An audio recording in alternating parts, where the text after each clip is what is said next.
Bueno, buenos días. Soy María Teresa Galás, coordinadora del Centro de Estudios Clásicos del Instituto de Investigaciones Filológicas de la UNAM.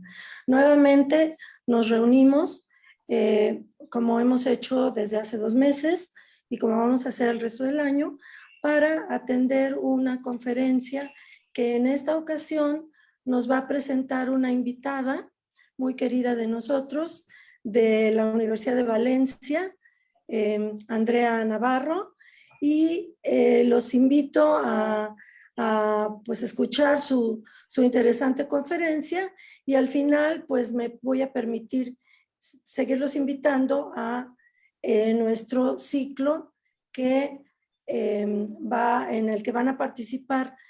Hemos participado y vamos a participar miembros del Seminario de Estudios Clásicos y también invitados de otras universidades, como es el caso de hoy con la doctora Andrea Navarro. Bueno, sin más, te dejo la palabra, Raquel, para que nos hagas el favor de presentar a nuestra invitada.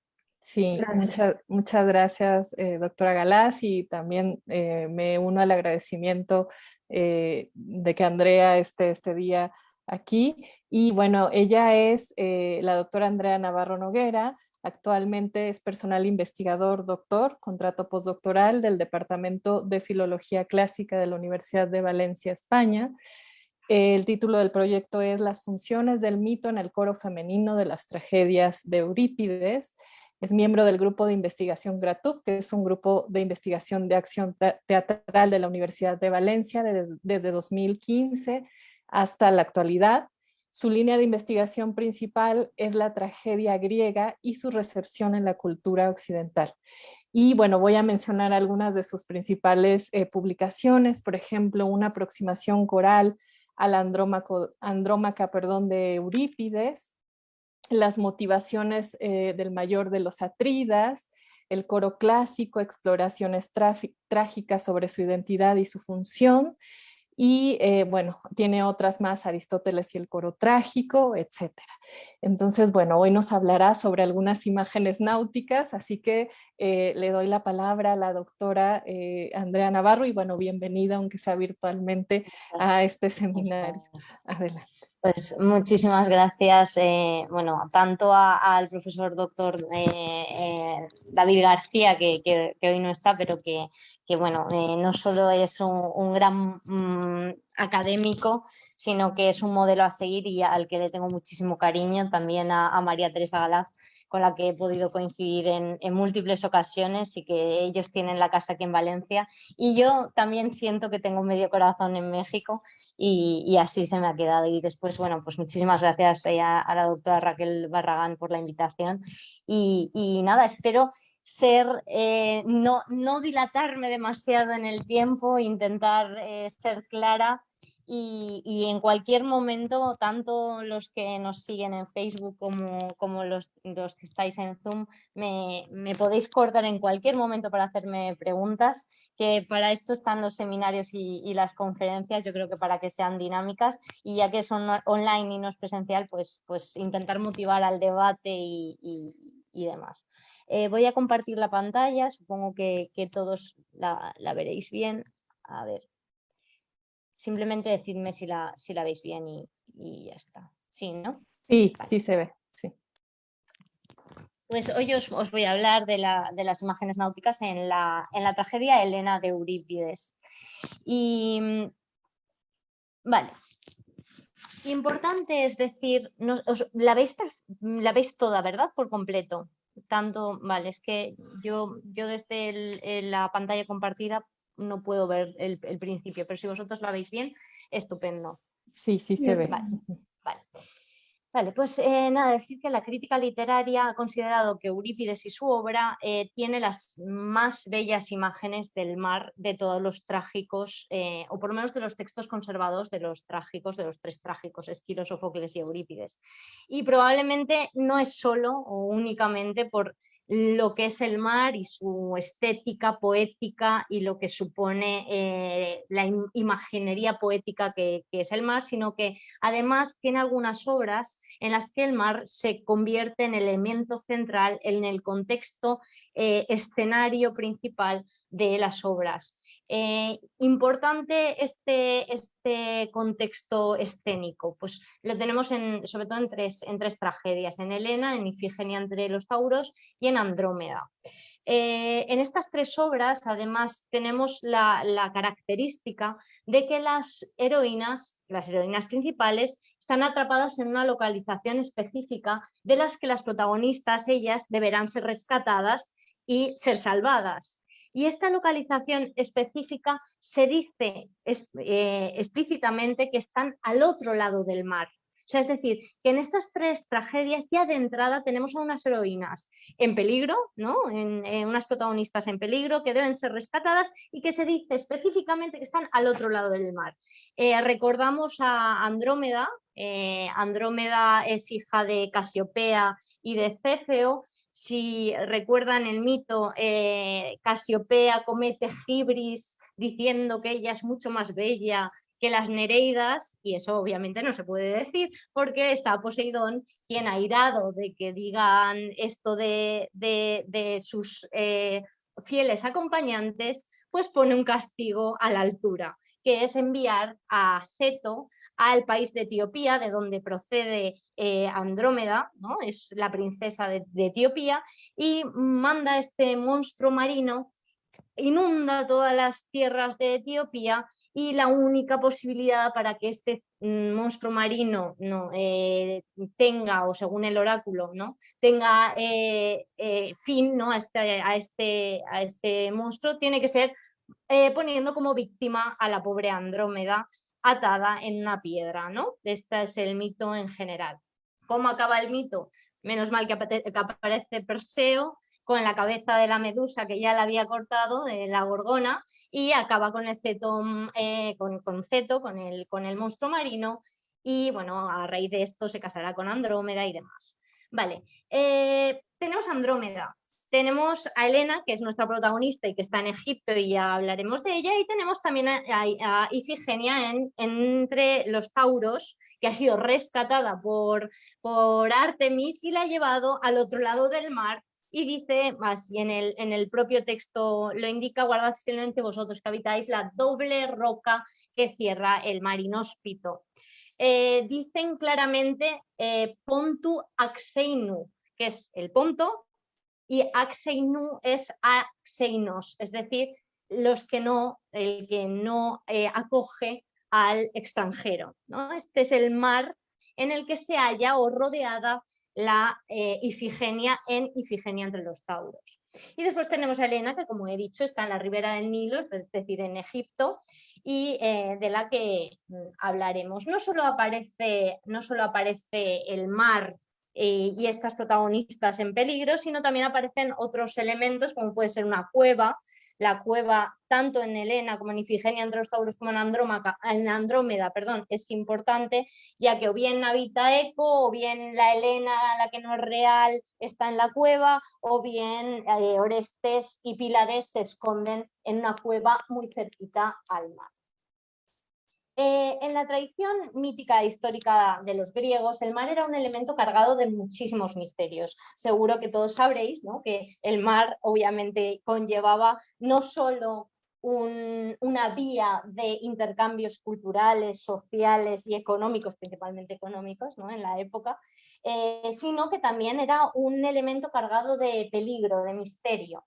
Y además los griegos, aparte que frecuentemente viajaban por el mar, eran comerciantes, ¿no? eran grandes navegantes, especialmente los atenienses. No hay que olvidar la talasocracia ateniense, ¿no? El mar como poder, el navío, ¿no?, el poder naval que tenían los griegos y principalmente los atenienses. Entonces, sí que es verdad que el mar no solo conlleva buenas cosas, sino que también conllevaba un peligro, y los griegos eran conscientes del riesgo y del peligro que conllevaba atravesar el mar. eran conscientes de los naufragios y de cuándo se podía y cuándo no se podía navegar. De hecho, ya Hesíodo en Trabajos y Días, en el calendario, ¿no? Dice cuándo sí que debería ser posible la navegación y cuándo dejar de navegar y dedicarse al cultivo, ¿no? Vale. En todas las tragedias griegas, ya he dicho, el mar suele ser un elemento acústico, ¿no? Una imagen que aparece poéticamente de diferentes formas. El mar, por ejemplo, como relacionado con el amor en tormenta, ¿no? Un amor tormentoso, pues se le compara al mar en tormenta, o bueno, en numerosas ocasiones sale la imagen del mar, ¿no? Pero principalmente creemos, y aquí es lo que vamos a tratar, que en la Helena este mar conlleva muchísimas más imágenes que no solo, por ejemplo, el amor en tiempo de tormenta. Vale. Vamos a pasar ya a unas consideraciones previas que todo el mundo sabréis, ¿no? de la Helena, pero que siempre está bien recordar. Y es que del conjunto de obras tardías de Eurípides es quizás Helena la que la tradición más ha criticado. ¿Por qué? Porque la han considerado una especie de tragicomedia, algo así como un drama novelesco, un drama romanticón, probablemente por el final feliz que tiene la Helena de Eurípides, porque los dos acaban, tanto Menelao como Helena, acaban sanos y salvos, ¿no? Y vuelven a su patria y comen perdices, ¿no? Y viven felices y comen perdices, como aquí decimos. Pero esto que parece, ¿no? Un final feliz, en esta obra subyace, y es muy importante remarcarlo, que el que Helena no viajara a Troya y se quedara en Egipto, y que todo había sido un gran invento de los dioses, de las tres diosas de hecho del juicio de París, esto tiene detrás, subyace, la gran preocupación que tenía Eurípides por las guerras contemporáneas. Es decir, era una forma de decir, ¿cómo puede ser que estemos en guerra y cómo las guerras míticas, como es esta, la gran guerra de Troya, ha sido todo por un mero fantasma? O sea, no ha sido ni la Helena real la que ha ido a Troya y la que ha llevado a cabo, ¿no?, la causa principal de la guerra, no, es que ha sido todo un fantasma ideado por las diosas, ¿no?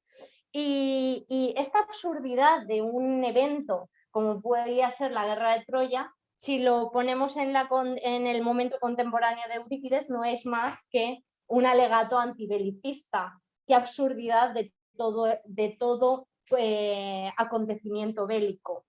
Y entonces hay que entender a la Helena de Eurípides no como para rehabilitar el nombre de Helena, como una palinodia, por ejemplo, la palinodia, no hay que rehabilitar a la figura de Helena, sino más bien el objetivo fundamental del autor era un alegato antibelicista. Pongo a la Helena de Troya, la gran causante de la guerra de Troya, no la pongo en Troya, la pongo en Egipto, y mira qué tontos han sido todos de hacer librar una gran batalla por la que realmente no era, que era un simple fantasma.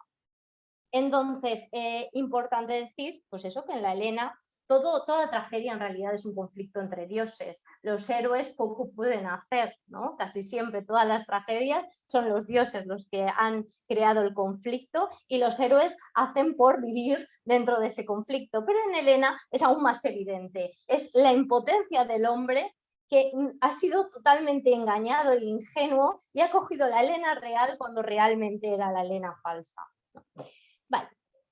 ¿Dónde está Helena? Helena, la acción dramática de la Helena se desarrolla en Egipto, ya lo he dicho. ¿Y en Egipto quién está? En Egipto está bajo el dominio de Teoclímeno, el rey, quien ha cogido el poder porque su padre, Proteo, pues ha fallecido y él ha sido el que ha cogido el poder. Bien, Teoclímeno está en Egipto y se enamora perdidamente de Helena. Helena es la más bella de todas las heroínas, ¿no? Y Teoclímeno intenta que Helena se case con él, que tengan un matrimonio, ¿no?, entre ellos. Lo que pasa es que Eurípides, aquí en la Helena de Eurípides, la pone como la más fiel de todas las, o sea, la pone como una buena. Creo que hay alguna pregunta, ¿no? Es que no sé si, ¿no? No, seguimos, sí, no hay preguntas. No sé si el sonido es porque hay preguntas o no. Vale. Bien, pues dice Helena que está en Egipto. ¿Y cómo describe Helena el lugar? Pues de esta forma, ¿no? Nada más iniciar la tragedia de Helena, dice Helena: estas son las corrientes del Nilo de virginal belleza, que en lugar de la lluvia de Zeus, la llanura de Egipto y sus tierras riega cuando la nieve blanca se funde. Dice Neilu Kali Parthenoi Roai. Ro es fluir. Kali Parthenoi, de ahí Kalos, bonito, bello, y Párcenos, que es las Párcenos son las vírgenes, ¿no? Son las bellas vírgenes aguas que fluyen del Nilo.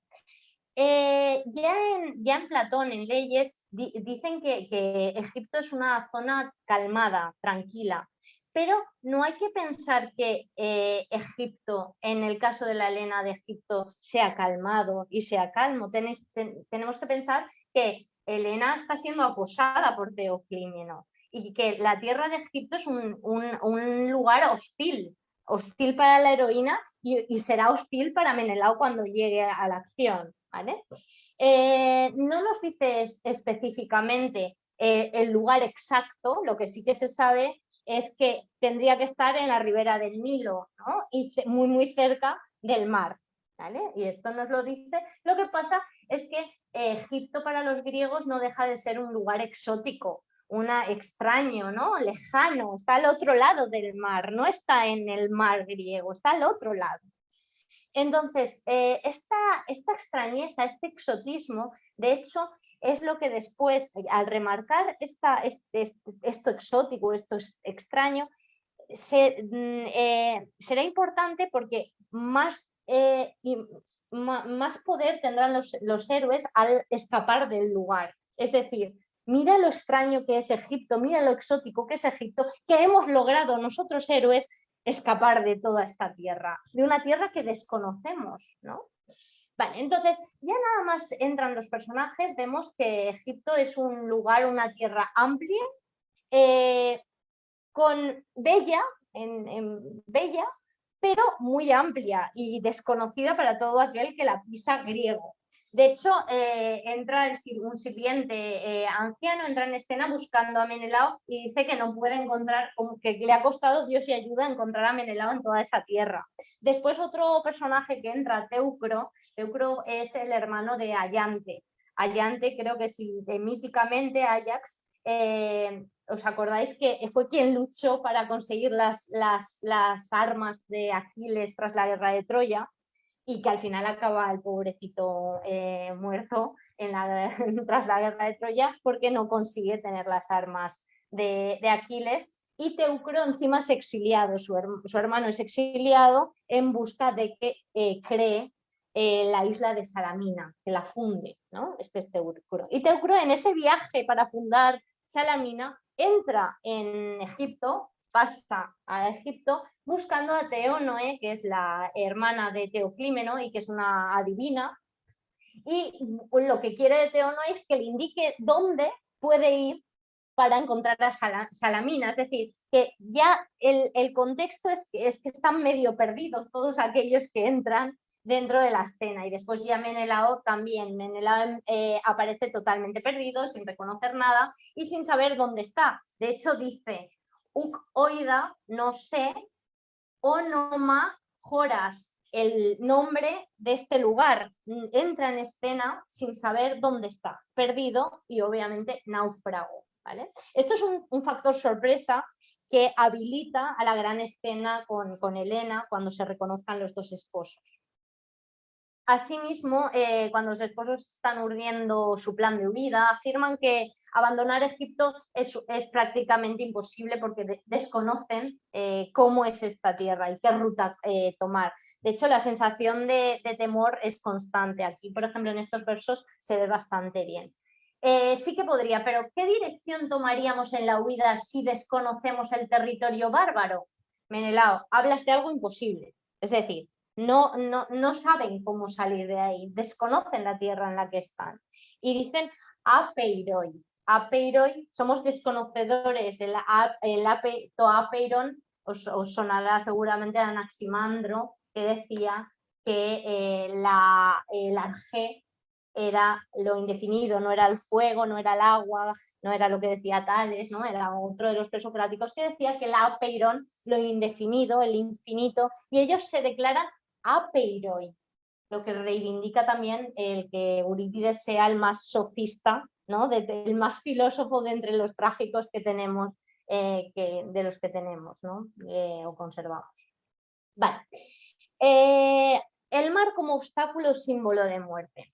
Ya he dicho que, bueno, que el mar podría simbolizar la salvación, los intercambios, el comercio, pero también el mar conlleva un riesgo, un peligro. Y en la obra Helena así aparece en múltiples ocasiones, ¿no? Por ejemplo, inicialmente se cree que Menelao ha naufragado y ha perdido la vida junto al resto de la tripulación. Esto es lo que dice Teucro al llegar en la escena de Helena. Teucro dice lo que veréis a continuación. Helena y Teucro aparecen en escena, mantienen un diálogo y Helena le pregunta, sin decir que es Helena, obviamente, porque no puede decir que es Helena. La Helena en teoría ha ido a Troya. Nadie sabe que Helena está en Egipto. Entonces Teucro le dice a Helena, se dice que él, o sea, Menelao, está desaparecido junto con su esposa, Helena. ¿No recorrían todos los argivos el mismo rumbo? Teucro, sí, pero una tormenta los separó a cada uno en una dirección.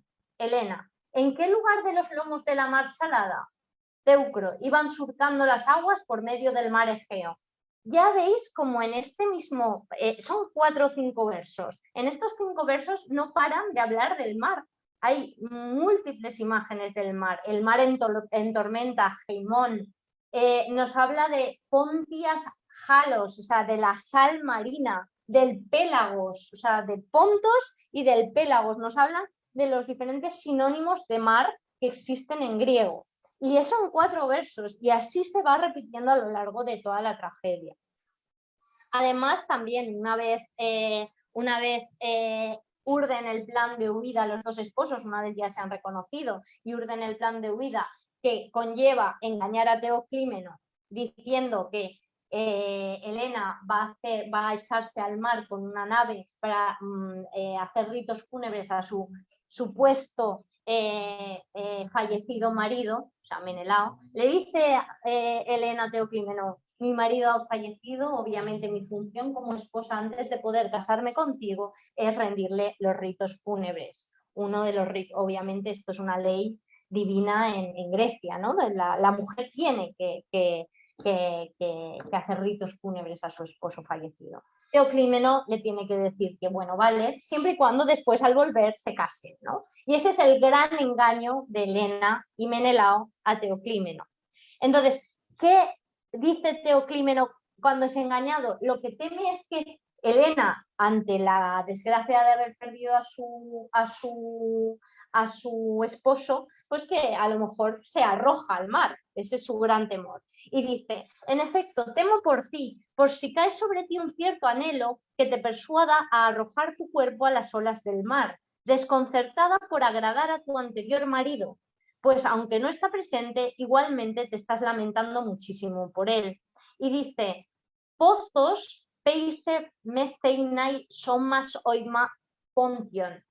Vamos a oima, es ola en griego, y pontion, ola del Ponto, ¿no? Y el gran temor de Teoclímeno es que conlleve la muerte, o sea, que el mar, que se lance al mar, ¿no? Y que sea otra de las tantas griegas, pues bueno, sobre todo griegos, ¿no?, que han fallecido en ese mismo mar, en el mar Mediterráneo. Vale. Además, bueno, tampoco hay que olvidar que los esposos cuando huyen, hay numerosos egipcios dentro, navegantes egipcios que están en las naves, y obviamente para que ellos acaben consiguiendo su objetivo de volver a casa, en ese objetivo tendrán que dejar el reguero de muertes de todos los pobres egipcios que lo único que han hecho ha sido subirse a la nave engañados de estos ritos fúnebres que al final obviamente no se darán. Vale. Y cuando no conlleva la muerte, en la obra también puede conllevar un gran obstáculo. De hecho, Menelao, cuando aparece en escena el náufrago perdido, dice, y lo dice muy explícitamente, que el mar le ha robado su equipamiento, le ha robado sus vestimentas, y el gran problema de Menelao es que llega a escena hecho un náufrago. De hecho, no se le permite ni ser héroe en Helena. Aparece hecho el pobre, una defesio, ¿no?, hecho con los ropajes hechos de las velas que han quedado del gran naufragio de la tropa. El único que ha quedado es Menelao y su sirviente, que ya ha ido a buscarlo, ¿no? Pero poco más ha quedado de esa flota. Entonces, cuando Menelao dice qué es lo que le ha pasado, dice los versos que tenéis en pantalla. Pero la necesidad me consume, no tengo pan, ni vestidos que me cubran mi piel. Se puede ver que son solo restos del naufragio, los harapos que llevo puestos. El mar me ha arrebatado los peplos de otra época, mis magníficas vestiduras, todo mi esplendor, ¿no? Así aparece Menelao, así se presenta Menelao. Esto es curioso, ¿no? Tenéis que pensar que también otro de los elementos por los que la crítica ha criticado la Helena es, por ejemplo, por presentar a Menelao, que es un atrida, un gran héroe, ¿no?, que tenía muchísimo esplendor, lo presenta en escena así, con harapos, ¿no?, y diciendo que el mar lo ha robado. Y no solo lo ha robado, si veis en el texto griego dice harpazo, que harpazo es el verbo que se utiliza para raptar a las jovencitas, ¿no?, cuando las raptan y las violan los faunos, por ejemplo, o a la pobre Perséfone cuando es raptada por Hades, utilizan harpazo. O sea, él utiliza en voz masculina este verbo que principalmente, no solo, pero principalmente está utilizado en contextos de violación, de rapto. Entonces, el mar le ha robado, tiene la capacidad de robarle al héroe por excelencia, que es Menelao. Bien. Lo que está claro es que incluso cuando el mar no trae consigo la muerte, como hemos dicho, pues siempre es un gran obstáculo, es un elemento incierto, hostil, errante, tardas mucho en poder atravesar el mar, y de hecho es casi siempre una divinidad la que está detrás de los malos vientos o buenos vientos de este mar, ¿no? Ya conocemos a todos el poder que tiene Poseidón de hacer que ese mar sea más tranquilo o menos tranquilo. Como bien sabréis, al final las tragedias, si son tragedias por algo son, ¿no? Entonces, ¿cuántas veces en tragedia el mar va a estar calmo? Poquitas, ¿no? Porque si no, no habría tragedia. Y en este caso, las alusiones al mar en calma son muchísimo menos que las del mar en tormenta. El mar es quien hace la función de harpazo, de harpazzing. Vale. Bueno, Menelao lleva 10 años vagando en un periplo descrito a Helena como un proceso miserable, por una causa ajena y superior, que es la caprichosa voluntad divina. O sea, siempre el dios es el que hace que este mar no le haya permitido llegar a casa. Y de hecho, Menelao dice esto, ¿no?, a continuación: yo, pobre de mí, llevo vagando sin rumbo entre las olas marinas del glauco mar todo este largo tiempo, desde que destruí las torres de Ilión, y aunque necesito llegar a mi patria, no se me considera digno de obtener esta suerte por parte de los dioses. He navegado por todas las rutas solitarias e inhóspitas de Libia, pero en cuanto estoy cerca de mi patria, el viento me empuja hacia atrás y nunca entra favorable en mis velas, de modo que yo llegue a mi patria. Y ahora, pobre náufrago, he perdido a mis amigos y he caído en esta tierra. Mi nave a la deriva se ha hecho en 1000 pedazos contra las rocas. Así se presenta Menelao en la obra, ¿vale? He puesto Agamenón, es Menelao, un error, ¿vale? Es Menelao. Una vez, a ver, perdona, creo que había pasado de página, ¿no? Vale. Bueno, él se presenta como un pobre, ¿no? Tlemón. El tlemón es un adjetivo que se utiliza mucho en tragedias, sobre todo las troyanas, cuando desgraciadas ven las ruinas de Ilion, de Troya, ardiendo, ellas se consideran así, o sea, es un adjetivo propio de mujeres. De hecho, el que Menelao utilice este tipo de vocabulario es siempre, ha resultado para la crítica muy evidente que las condiciones de héroe no ha sido lo que ha querido poner Eurípides en escena. Pero como he dicho, el objetivo de Eurípides era decir que los hombres han sido ingenuos, ¿no? Ingenuos porque al final han ido a la guerra todos, y el más ingenuo de todos ha sido Menelao, que ha hecho que todos los griegos vayan a Troya todos por un fantasma, ¿no? Y pues eso, dice además, se llama Talas, que bueno, también es desgraciado, Náuagos. Hago es conducir, naus, nave, ¿no? El que conduce la nave, el desgraciado que conduce la nave, ¿no? Él mismo se presenta así. Y entonces, bueno, entra Menelao y para que entre Menelao, además, Eurípides hace una técnica que no suele de hecho es una de las pocas veces que aparece en tragedia, en la que la escena se queda prácticamente vacía y aparece Menelao solo habilitando la posibilidad de un segundo prólogo de una tragedia. O sea, no solo tenemos el prólogo de Helena, sino que se presenta Menelao y aparece prácticamente solo. De hecho, solo está con la tumba de Proteo por detrás, ¿no? O escénicamente se le ha considerado así. Además, en la Helena, el coro abandona la escena, algo que no suele pasar en tragedia, que el coro se vaya con la heroína y dejen lugar a que entre Menelao náufrago vestido con harapos, que eso escénicamente debía ser pues impresionante, ¿no? El meter a Menelao así. Y bueno, mientras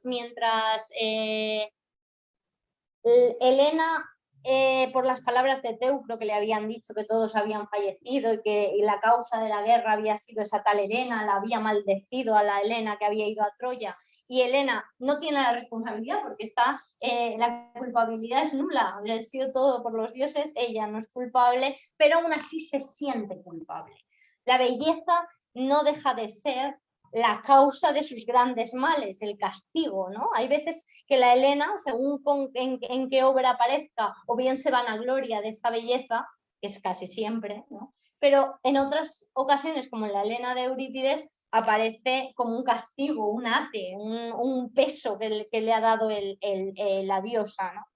Vale, pero bueno, mientras Helena se muestra así, Menelao, que sí que ha dicho que ay, pobrecito de mí, he llegado lleno de harapos y es que el mar me ha robado, por otra parte no deja de ser un poco fanfarrón, como el buen Menelao, ¿no? Y dice lo siguiente: me parece lo más noble, y digo esto sin vanidad, el conducir por medio del remo a un ejército hasta Troya y no hacerlo como un tirano, reuniéndolo por la fuerza, sino capitaneando a la juventud de la Hélade, quienes me seguían voluntariamente. Es decir, que él no se establece como un tirano, no. Él cree que ha sido el introductor, ¿no? el jefe, el guía de un séquito de lo mejorcito de la florinata, que ha ido siguiéndolo voluntariamente. Voluntariamente habría que verlo.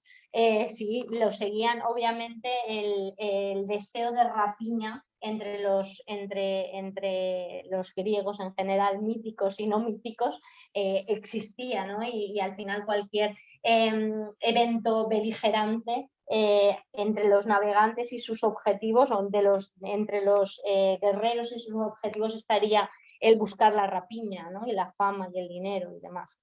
En fin. Pero bueno, llega Menelao ahí y como se le ha medio quitado la condición de ser, de tener condiciones heroicas, la portera, que no deja de ser otro elemento secundario, le dice, le echa la bronca, ¿no? por sus fanfarronadas, como que te están siguiendo voluntariamente griegos. Lo que antes tenías no es lo que ahora tienes. Estás en Egipto y en Egipto manda Teoclímeno. Y le dice Menelao, ay, ¿dónde está mi glorioso ejército? Obviamente ha fallecido y está en el mar, ¿no? Yacen en el mar, muchos de ellos, y otros en Troya. Y la anciana le dice, en otra parte fuiste alguien respetable, aquí no. O sea, imaginaos, eso es una tragedia, el que la portera, que es portera mujer, de Egipto, le hable así a Menelao, el gran Atrida, ¿no? Y esto también es lo de estos elementos tragicómicos, ha sido pues eso, un poco fuente de diversos debates y críticas de todo aquel que ha querido abordar esta tragedia, el estudio de esta tragedia. Vale. Entonces, tenemos por una parte el mar como peligro y obstáculo o muerte, y otro, pues el mar como símbolo de salvación. Tanto en Helena como en Ifigenia entre los tauros como en Andrómeda tienen tres elementos en común, que es, primero, que debe haber un lugar de cautividad. Las heroínas hemos dicho que estaban cautivas. Andrómeda, acordaos que estaba atada en medio de una roca en el mar, que Ifigenia entre los tauros estaba en la tierra de los tauros, ¿vale? Y Helena estaba en Egipto, es decir, el lugar de cautividad. Después, a la vez es un lugar de refugio, porque si os acordáis, Ifigenia en Áulide la lleva su padre Agamenón a ser sacrificada para que haya vientos favorables, con lo cual Artemis la rescata y la lleva a los tauros, ¿no? a la tierra de los tauros, con lo cual, a la vez de ser un lugar de cautiverio, es un lugar de refugio, tanto en Ifigenia entre los tauros como en Helena, porque en Helena, la Helena no ha ido a Troya, se ha quedado en Egipto, ¿vale? Y después, siempre otro elemento en común de las tres obras es que los personajes quieren escapar del lugar en el que se desarrolla la acción. Menelao y Helena quieren llegar a Esparta, quieren dejar Egipto porque es peligroso. Ifigenia con Orestes y Pílades quieren salir, y Andrómeda obviamente quiere ser liberada de ser devorada por Ceto, el monstruo marino. Vale. Además, pues eso, que tanto Helena como Ifigenia llegan a tierras varadas después de un rescate por rapto previo, ¿no? En lugar de, eso es lo que he dicho, lugar de refugio como lugar de cautiverio. Y las heroínas se preguntan cómo salir de este lugar, del lugar en el que se halla. Y se dice explícitamente, sobre todo en Ifigenia entre los tauros y en Helena, porque Andrómeda, por desgracia, es fragmentaria, es una obra fragmentaria y no tenemos todos los fragmentos que quisiéramos para poder tener completita la obra, pero sí que aparecen los modos de huida. Una heroína tiene tres posibles modos de huir. Por tierra, pero en el caso de estas tierras es prácticamente imposible porque no conocen el lugar, con lo cual ir por tierra desconocen cómo está formado el lugar y no podrían escapar. Por aire, pero obviamente las heroínas no pueden volar, a no ser que venga Artemis y te coja y te lleve a otra población, pero ellas es que no pueden volar, es evidente. Y la tercera opción es formar, pero en el momento de la Helena, en el primer momento, no tiene la nave, pues no tiene una nave ni tiene a su príncipe azul, ¿no? Que en este caso es Menelao, para que la salve, para que la rescate. Bueno, dicho esto, la localización, tanto en Ifigenia como en Helena, como en Andrómeda, es marginal, es liminal. De hecho, lo que quieren, el objetivo final de todos los personajes es volver a casa, donde está la civilización. Todos estos lugares, ya lo hemos dicho, están en el otro lado del mar. No hay civismo y son bárbaros. Ha salido ya el adjetivo bárbaro, ¿no? Están en tierra bárbara. Bien, y La segunda parte de este seminario es hablar un poquito del coro, pero porque vamos a ir ya directamente a las imágenes náuticas más poéticas, ¿no? Poéticas y no poéticas, porque tienen después un significado muy importante dentro de la obra Helena. El coro de la Helena está formado por griegas que han sido hechas esclavas, o sea, comparten tierra con Helena. De hecho, por eso la simpatía entre ellas, la compasión entre coro y heroína se da, porque no solo son mujeres, que ya solo por el hecho de ser mujeres en general, en todas las tragedias, sobre todo las euripideas, comparten rasgos y se ayudan por ser mujeres, sino que además son compatriotas y están todas en una tierra extranjera, ¿no? en Egipto. Y el coro de la Helena, además, probablemente han sido hechas esclavas por mar, porque si no, ¿cómo han llegado a Egipto? Han tenido que ser esclavas y cautivas de, pues a lo mejor, un ataque de piratería, por ejemplo, en medio del mar. No se dice, no se especifica, pero es una posibilidad. Vale. Y el coro de la Helena es curioso que no cante hasta el verso 1107, donde es el primer estásimo de la obra. Los estásimos son los cantos corales. Pues no canta hasta ese momento el coro, con lo cual los 1107 anteriores versos, el coro participa, pero no participa cantando, salvo bueno, en la parodos, que es cuando entra, ¿no? Bien, y no canta en un montón de versos y después aparecen 3 estásimos prácticamente seguidos. Ya los héroes se han reconocido entre sí, en el 1107 los héroes ya se han reconocido, es decir, Menelao y Helena ya saben quiénes son. La Helena, que era el fantasma y que el Menelao había traído con él, ha desaparecido y se ha esfumado por el éter, porque ya se ha desvanecido la imagen de la Helena falsa, ¿vale? Y el coro canta el primer estásimo. Pese a que se han reconocido los esposos, que debería ser motivo para que el coro de griegas se alegrara, ¿no? Deberíais pensar, pues no se alegra. De hecho, en el canto primero del primer estásimo de la Helena, se relata el laborioso viaje que Menelao y la tropa griega ha hecho por el mar, con lo cual va al pasado. Todo lo que ha pasado en la guerra de Troya y el gran viaje que han hecho por el mar, ¿no? Y es un lamento continuo este primer estásimo de la muerte tanto de los griegos como de los troyanos en la guerra. Y todo esto, obviamente, ¿por qué? Por un fantasma, ya lo he dicho. Es absurdo que se haya hecho un fantasma, ¿no?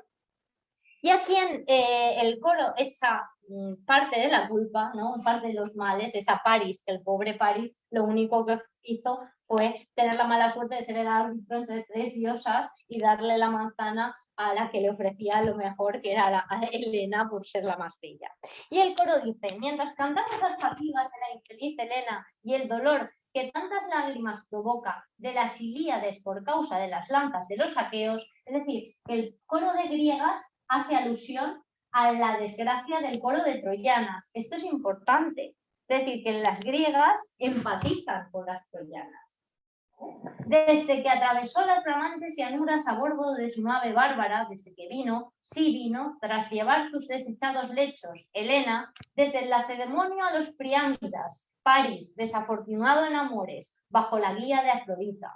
Bajo la guía de Afrodita se lleva a la causa de la lanza de los aqueos, se lleva a Helena, ¿vale? Bajo la guía de Afrodita, ¿vale?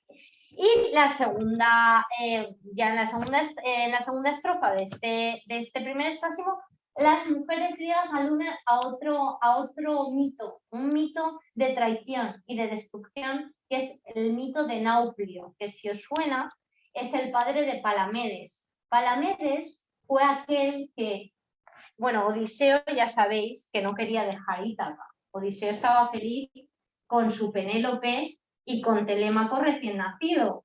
Y Odiseo, que intenta zafarse de tener que ir a Troya, no quería ir. ¿Qué hace Odiseo? Pues se viste como un mendigo, coge a 2 bueyes y se hace el loco, ¿no? Quiere dar la impresión de que es loco, de que está loco y que no lo pueden llevar, ¿no?, a la guerra de Troya.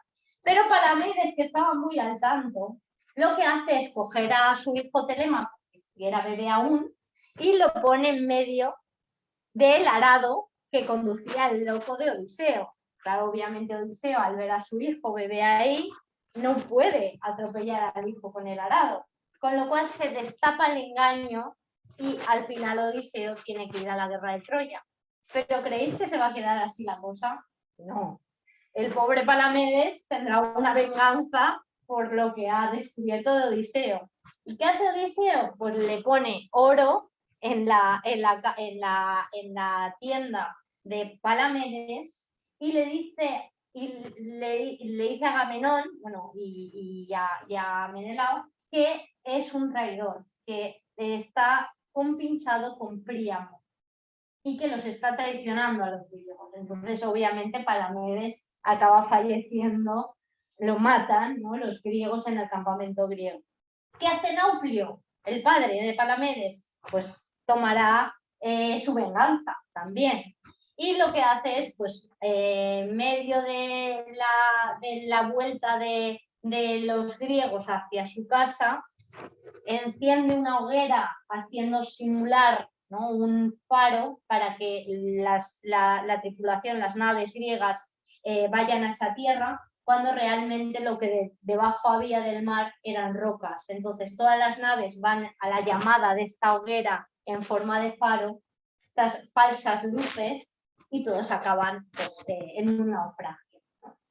Y el coro dice este mito de traición y de destrucción de la nave por un aliado griego. O sea, es otra vez un alegato antibelicista del coro, ¿vale? Y por otra parte, en la primera estrofa teníamos a Paris, que se había llevado a Helena, ¿no?, que era la causa de la guerra de los troyanos y que era la guía de Afrodita. Y después tenemos a Menelao, que también se lleva a una Helena que no es la que es, ¿no? Y dice, también fueron inhospitalabrios por el soplo de las tormentas los promontorios de Malea, cuando zarandeando lejos de su patria, Menelao traía en sus naves el botín de la expedición bárbara, o mejor que botín, discordia entre los dánaos, el fantasma divino creado por Hera. ¿Veis el fantasma divino creado por Hera y que era la Eris, o sea, la discordia, ¿no? En la primera parte del Estásimo teníamos que era la causa de las lanzas de los aqueos. En esta segunda estrofa tenemos la Eris. Y tanto al final de cada uno de las estrofas tenemos o bien la guía de Afrodita o bien el fantasma divino creado por Hera. Es decir, las diosas que han creado este gran conflicto absurdo e inútil, ¿vale? Con lo cual están ambos equivocados, tanto París, porque se lleva a Troya, o sea, inicia la guerra de Troya, París, llevándose a esta causa de guerra, mientras Menelao se lleva a la esposa, o a lo que él creía que era la esposa, que es lo que era el fin de la guerra, pero ni uno se llevó a la Helena real, ni el otro se la llevó después a Troya, porque Helena nunca fue a Troya, se quedó en Egipto, ¿no? Entonces son víctimas ambos de dos diosas. Y así es la absurdidad, ¿no? Vale. En el segundo Estásimo no me voy a detener, sí que hay alguna imagen náutica, pero creo que como no es lo principal en este Estásimo, diré simplemente que sí que hay imágenes náuticas, pero que no nos interesa tanto. Además es un Estásimo muy complicado y muy difícil porque es todo mítico y muchas veces se ha visto en este Estásimo la poca relación con la obra, ¿vale? Y me voy a ir finalmente al tercer Estásimo. En este tercer Estásimo es quizás el que más imágenes poéticas hay relacionadas con el mar, con imágenes náuticas, poéticas, muy, muy, muy bonitas, y ahora veréis creo que alguien ha abierto el micro. Oigo. Sí, Arturo, creo que es tu micrófono, pero no tengo la forma de callarlo. Arturo, ¿nos escuchas?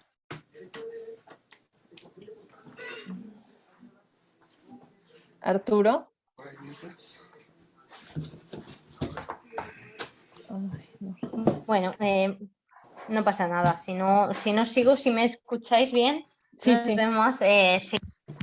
Gracias. Bueno, en este tercer, sí, en este tercer estásimo se hace el coro relata el viaje de vuelta a Grecia de Helena, que creo que no se escucha muy bien, ¿no? No, déjame escribir, a ver si lo ve. Uy.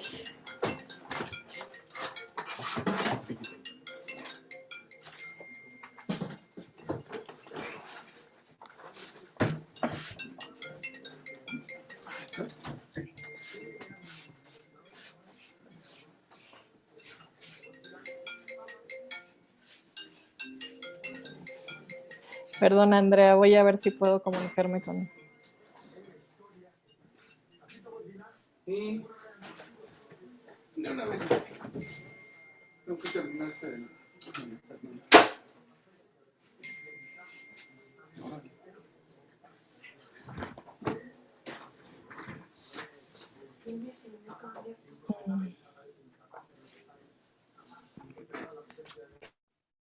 Ya, gracias. Ahora.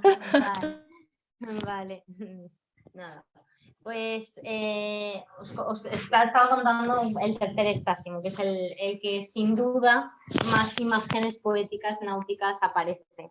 En este tercer estásimo, los dos personajes principales, Menelao y Helena, están ya en la nave en la que se supone que van a huir, ¿vale? Entonces ya está el clímax de la acción se está llevando a cabo, que es cómo los dos personajes principales, Menelao y Helena, están huyendo a su casa, mientras los egipcios no saben que van a acabar aniquilados porque ellos van a acabar con la suya, y el pobre Teoclímedo está en Egipto pensando que se va a casar con Helena, ¿no? Porque así ha sido engañado.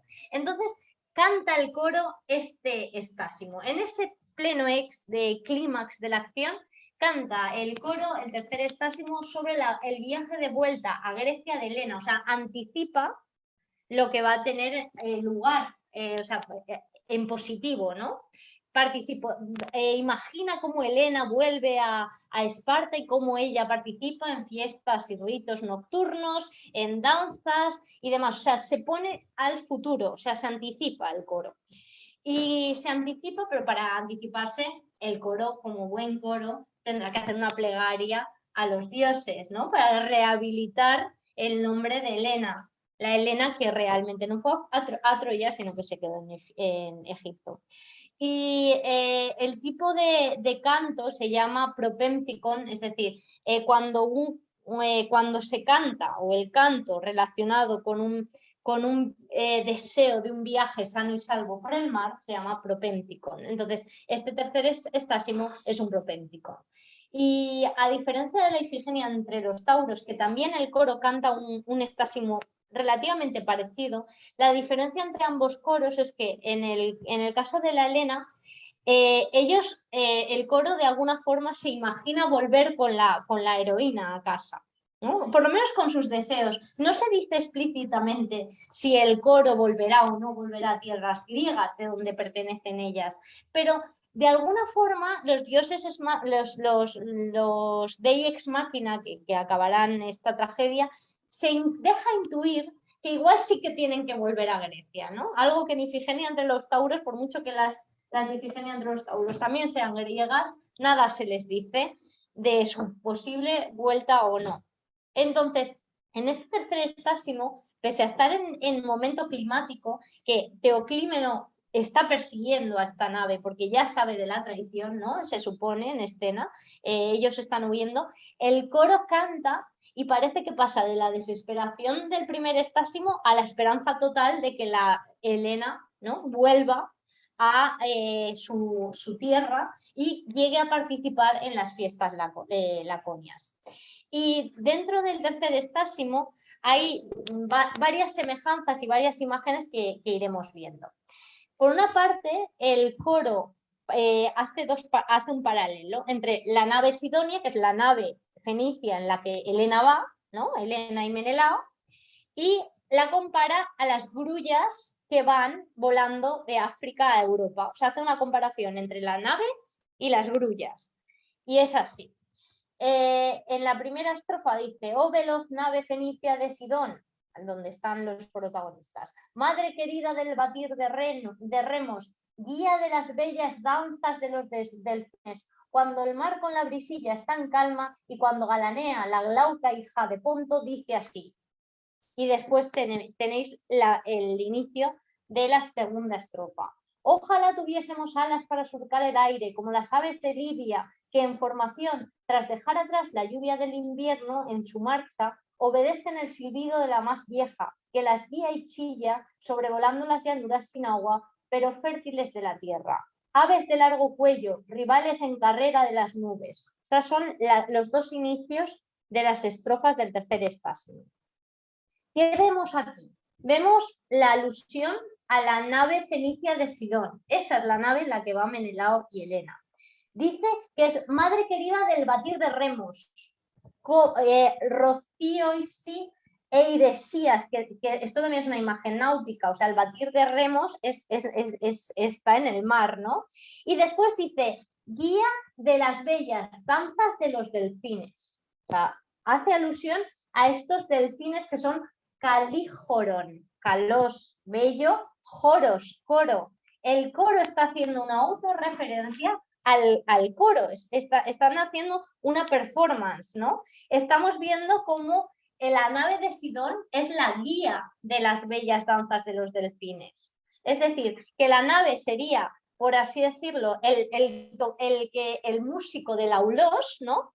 Y alrededor está el coro dando vueltas. En el caso del mar estaría la nave y los delfines dando vueltas. Como bien sabréis, los delfines dan vueltas circulares a las naves, ¿no? Vale, y después habla de Galanea, que ya hablaremos, que está relacionada con Ponto, que Ponto es del mar, ¿no? Es el dios del mar, con lo cual ahí tenemos otra imagen náutica. Después, si nos vamos a las aves de Libia, ¿qué tenemos en esta segunda estrofa al principio? Nos dicen las grullas, una característica que tienen las grullas ya desde antiguo, o sea, desde los primeros catálogos de aves, es que tienen un sonido particular, ¿vale? O sea, el canto de la grulla es un sonido especial, ¿no? Y además, otra de las características es lo que pone aquí, que obedecen siempre a la más vieja, que las guía.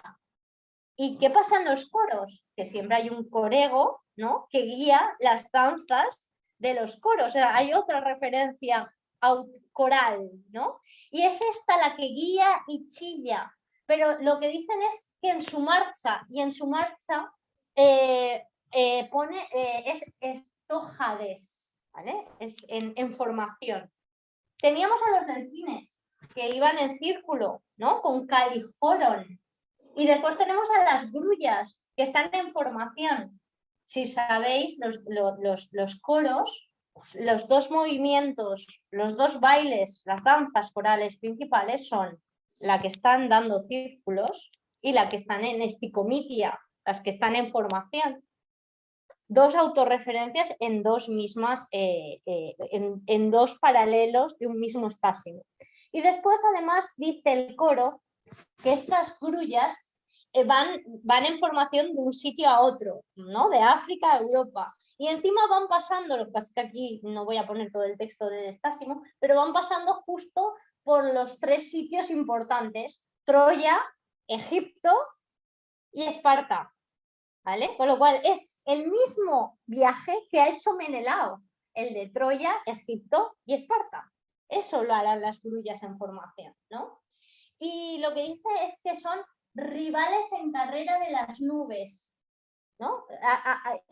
Nos dice que las grullas son eso, rivales en carrera, y utiliza sinomoi, sin, con, ¿no? en el preverbio, y nomos es, no solo es carrera, sino que también el nomos es el timbre, el tono musical. Se llama también nomos, no solo es la costumbre, la ley, sino que también es timbre musical, ¿no? Y esto también es otra imagen acústica relacionada con las grullas Y bueno, a estos coros, ¿no? que están aquí, se les suman las nubes, que las nubes también hacen un coro, ¿no? en este caso.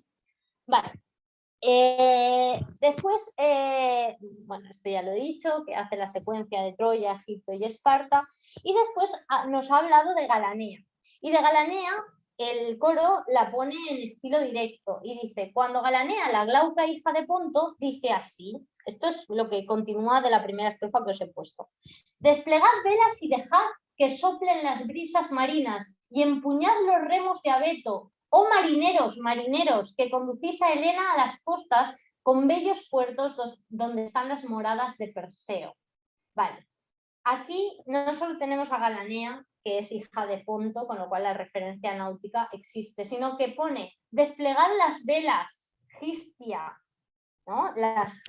Estos son velas, que de ahí viene el verbo gistemi, es establecer, ¿no? Poner de pie, por eso las velas son las gistia. Igual que la rueca de Penélope cuando hace su manto, es el giston, porque está de pie, ¿no? Es la misma idea que resuena del verbo gistemi. Es que soplen las brisas marinas, o sea, dice einaliais, después repite nautai, nautai, marineros, marineros, ¿no? Repite mucho el vocabulario náutico. Y después, al final de la segunda estrofa, también dice, refiriéndose a los dioscuros, salvadores de Helena, bajad sobre la onda glauca, sobre la piel oscura de las olas, sobre los remolinos canosos del mar. O sea, hacen alusión a los dioses que ya he dicho que se necesitan para salvar a la heroína. ¿Y los dioscuros quiénes son? Los dioscuros son los hermanos de Helena, ¿no? Pero además los dioscuros no son los dioses protectores de la navegación. Sí, son los protectores de la navegación, con lo cual lo cósmico, por así decirlo, estas imágenes astronómicas, si queremos llamarlas así, porque los dioscuros son catasterizados, seguramente lo sabréis, ¿no? Igual que Helena también está catasterizada, bueno, los dioscuros son catasterizadas. Perseo es una de las hay un catasterismo de Teseo, con lo cual imágenes náuticas e imágenes astronómicas están en simbiosis. Y otra referencia curiosa, ¿no? Es que lo que dicen es que los dioscures salven y bajen a la onda glauca, ¿no? Bajen del cielo donde están catasterizados a la onda glauca, es decir, un recorrido de abajo a arriba, mítico. Mientras, ¿cómo están las olas? La onda glauca sobre la piel oscura de las olas, sobre los remolinos canosos del mar. Es decir, ahí hay otra imagen del coro, los remolinos, ¿no? Que mientras los dioscuros van de abajo a arriba, el mar está con remolinos en circular. Esto, la verdad es que este estásimo tiene muchísima imaginería. Y para aquellos que les gusten las imágenes, la verdad es que es un disfrute poder analizarlo. Bien,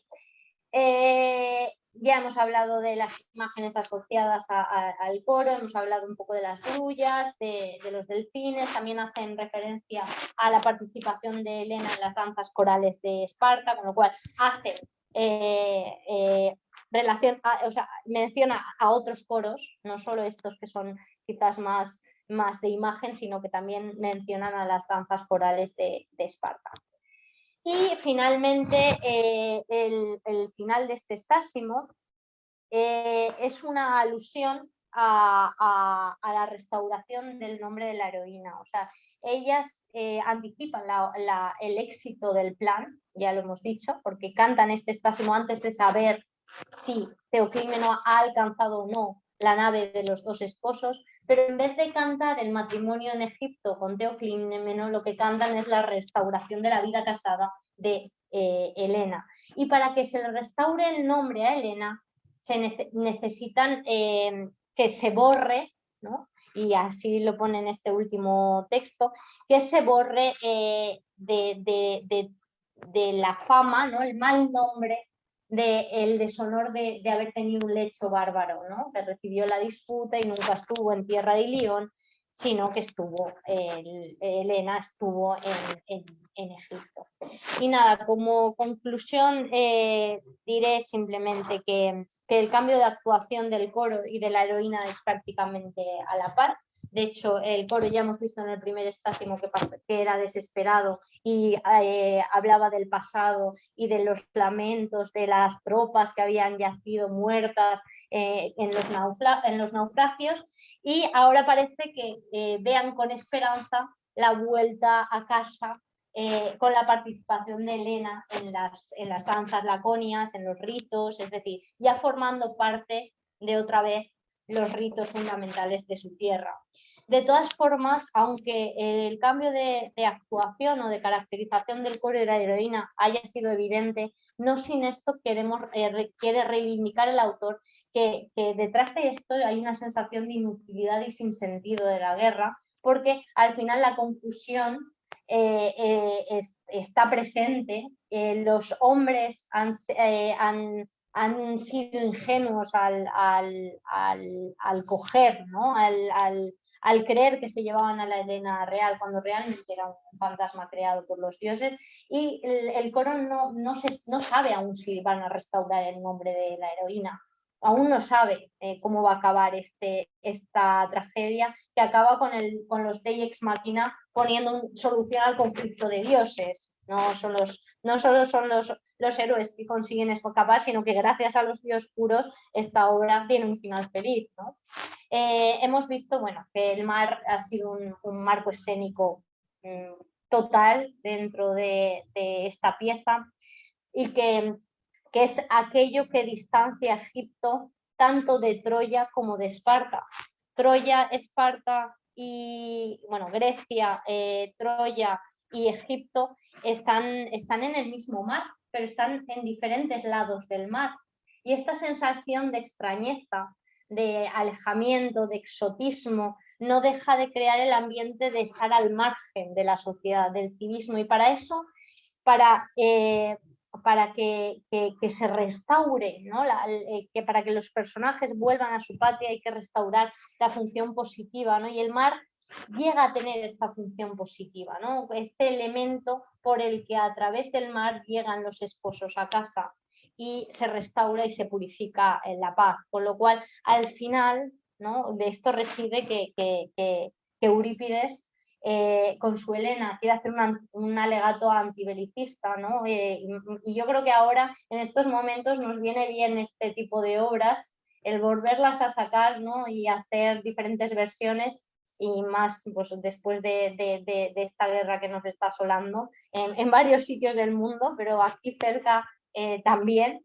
Y decir que eso, que en el mar no dejan de yacer miles de muertos que no han podido ser enterrados. Aquí en el Estrecho, en España, muchas pateras diarias naufragan y muchos cuerpos se quedan en el mar sin ser enterrados. Los entierra el inhóspito, ¿no? Mediterráneo en este caso, y así como en el Atlántico y en todos los mares y océanos. Entonces es una reflexión final que deberíamos hacer, y yo creo que para esto Eurípides nos viene muy bien, y ya él lo decía, pues cómo no hacerle caso. Y nada, con esto, si tenéis cualquier duda, debate que abrir, pues yo encantadísimo de contestar. Muchísimas gracias.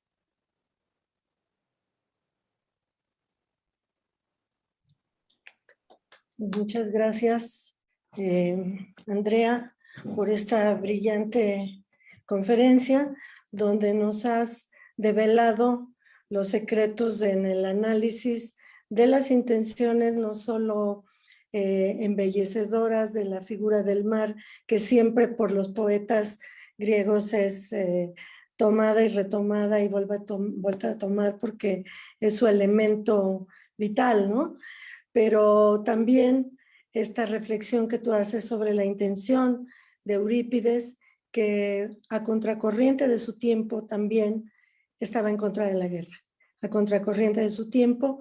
Y bueno, pues te agradecemos mucho esta brillante conferencia y pues ponemos, yo creo que abrimos, no sé, Raquel, si hay preguntas, si hay algún comentario. Bueno, hay aquí saludos, felicitaciones al doctor García, la doctora Judita Cavaletti, bueno, están felicitando y mientras se animan a preguntar en Facebook, yo quisiera hacer una pregunta, si me permite la moderadora también. Es sobre, bueno, te felicito porque me encantó toda esta reflexión que haces sobre esta obra, las figuras femeninas, cómo las vas llevando, ¿no? En relación con este marco escénico que es el mar. Y mi pregunta es, más que un marco escénico, podríamos llamarlo protagonista de esta obra.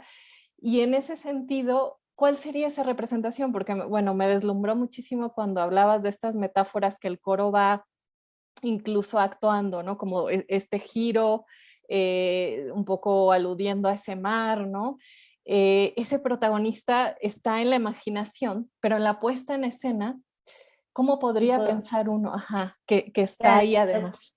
Claro, yo, por desgracia, la puesta en escena, lo que sabemos es prácticamente nada. Ojalá se conservaran vídeos, ¿no? de cómo debían representarse.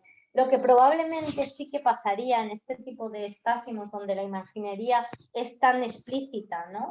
Yo creo que es evidente que detrás de estos delfines que ponía el coro en su canto, ¿no? Que sí que el coro probablemente haría una serie de bailes o de movimientos, ¿no? Vinculados a los delfines. De hecho, en muchísimas cerámicas griegas aparecen los delfines. Si ponéis cerámica griega delfines, aparece medio cuerpo de hombre, medio cuerpo de delfín, bueno, también relacionado con Poseidón y el mito de Poseidón y demás. Pero bueno, muchos coros de hombres donde aparece en una ánfora medio cuerpo de delfín y medio de pies humanos, ¿no? De piernas humanas. Y se cogen y se entrecogen entre ellos lo que es una imagen de coro. Con lo cual, podría ser que estos coros, en ese momento de ese estásimo, llevaran una máscara a modo de delfín. Podría ser. Tenemos testimonios en cerámicas que sí que aparecen. ¿Por qué no? Podría ser el caso, ¿no? En este tipo de imaginería náutica, y más cuando estamos en pleno clímax de la obra, en el tercer estásimo, ¿no? Que ellos están huyendo con su nave, que no sabemos cómo sería representada, pero bueno, eso sería extraescénico probablemente. No sabemos si igual habría algún tipo de alusión o elemento en la escena, pero bueno, eso quedaría en el espacio extraescénico y probablemente narrado únicamente por el mensajero de después, que aparece y cuenta cómo ha acabado toda esta odisea, que siempre viene el mensajero. Obviamente no aparecerían las muertes de los egipcios de la nave, porque no puede aparecer en escena, pero sí por las palabras del mensajero. Pues del mismo modo, igual probablemente podría ser el coro en este estásimo una representación de esos delfines o de esas grullas en formación, o unos que tuvieran una máscara y otros otra. Pues podría ser, ¿por qué no? Pero no lo sabemos. Ojalá. Sí, se Y pueden. sí, el mar podría ser un gran protagonista en esta obra, ¿no? Y en todas las obras que se consideran escapistas, son aquellas en las que los héroes huyen de un lugar para ponerse a salvo y llegar a su patria. El mar es un elemento importante y protagonista, claro. Sí, sí, pues muchas gracias. Y bueno, aquí Mariana von Stranger Norman dice: excelente conferencia, hermosas imágenes marinas. Y bueno, no sé si dentro de nuestro quórum de aquí del Zoom haya alguna otra pregunta. Si no, te puedo preguntar otra más, que me pareció muy interesante la conferencia. Bueno, te hago la pregunta. Esta representación que nos contabas de Menelao, ¿no? Todo desgarrado, con este vestuario de velas. Tú decías que ha habido alrededor un debate sobre este carácter tragicómico de la obra. Y me gustaría saber cuál es tu lectura acerca de esto, porque tú nos mostraste estas palabras que no pertenecen a un léxico de una trida, ¿no? Están casi como para que él pierda el decoro o analizarlo desde ese punto de vista, no lo sé. ¿Tú dirías que es una ridiculización o que aumenta el sentido trágico al verlo así? Ajá. Como bien dices, yo creo que más que ridiculizar a Menelao, porque si no, Eurípides no hubiera podido jamás poner en escena esta tragedia, la hubieran censurado, con lo cual era imposible ver en esto una forma de ridiculizar, sino más bien el ahondar en la ingenuidad, ¿no? del mortal, que no puede hacer nada ante los designios divinos y el capricho divino. Y en todo esto es aún más patético, pero dentro del pathos, ¿no? del sufrimiento, el meter al gran Atrida caracterizado así. O sea, porque aún es más absurdo el que la guerra se haya librado por esta Helena y no por la real, ¿no? Entonces yo creo que es dentro del objetivo del autor de reivindicar, ¿no? Y estamos teniendo guerras por nada. Y ya estamos hartos, bueno, no solo hartos, sino nos hemos quedado estamos en crisis. En ese momento en el que Eurípides presenta a la Helena, estamos hablando de las tragedias tardías, es una de las tragedias tardías. Con lo cual ya Atenas no tiene el esplendor que tenía, está en crisis total por las numerosos acontecimientos beligerantes que se han llevado a cabo. Con lo cual, más que pensar que el autor pudiera meter a Menelao así para ridiculizar y entonces ser tragicómica o una especie de drama satírico o llámalo X, es según mi criterio, ¿no? Igual que el mío, el de muchísimos otros, ¿no? Quieren plasmar esta imagen de Menelao y aún ahondar en la soledad del héroe que ha llegado a hacer el segundo prólogo de la tragedia. O sea, lo presentan así náufrago en harapos para ahondar más. O sea, le permite estructuralmente crear un segundo prólogo a Eurípides, lo que era muy innovador. Y esto debía chocar al público, seguro. Gracias, Andrea. Entonces, bueno, yo creo que un gran ejemplo de lo que es la actualización de los clásicos ha sido tu conferencia, porque justamente pues vemos cómo no pierden vigencia, cómo pueden ser leídos y vueltos a leer de acuerdo con las condiciones del lector, del espectador, ¿no? Entonces yo creo que pues te agradecemos mucho esta visión de actualizar qué es lo que necesitamos los que nos ocupamos de los clásicos, que se actualice, que se vean, que se pueden sacar lecciones todavía de ellos, ¿no? Me parece. Valores. Y Raquel, ¿tenemos alguna pregunta? Sí, ya actualicé y aparece una pregunta del doctor David García. Dice, ¿cómo explicar muy brevemente la impronta homérica, ese mar de Odiseo, en la relectura de Eurípides? Pienso en el Odiseo náufrago cuando llega a las tierras de Alcino. También. Y lo que la doctora Navarro comentó sobre el Atrida náufrago. Exacto. Y sí, Odiseo, ¿no? Al final es un buen ejemplo de el héroe que está naufragando por el mar, ¿no? Y llega náufrago y necesita la ayuda de hecho, una heroína, ¿no? Que es una mujer la que ayuda a Odiseo cuando llega a tierra de los fenicios, ¿no? Y aquí un poco pasa lo mismo cuando el náufrago de Menelao llega, es la portera quien lo recibe, pese a que le alerta, ¿no? Pero bueno, son lecturas y sí, el paralelismo con Homero es claro. Sí, muchas gracias, doctora Andrea. También María del Ángel dice, doctora Andrea, muchas gracias por su ekfrástica e interesante ponencia. Pienso en suplicantes de Eurípides en el discurso de Teseo sobre la vida humana que recoge los motivos que nos presentaste, comercio, intercambio, naves, fecundidad, etcétera, con ese tinte filosófico que también nos mencionaste. También, exacto, muy buena reflexión también, exacto. Justo en Suplicantes, de hecho, yo creo que es una de esas obras que aún no han sido muy reinterpretadas y puestas en escena. Las Suplicantes de Eurípides no es de las más puestas en escena, y yo creo que a día de hoy, por lo menos aquí, ¿no? En España, al tener bueno, incluso con lo que ha pasado en Libia, ¿no? Que han tenido que dejar el continente y venirse muchos hacia aquí, cruzando el mar, y cuánta gente ha perdido, cuántas madres han perdido a sus hijos al pasar, ¿no?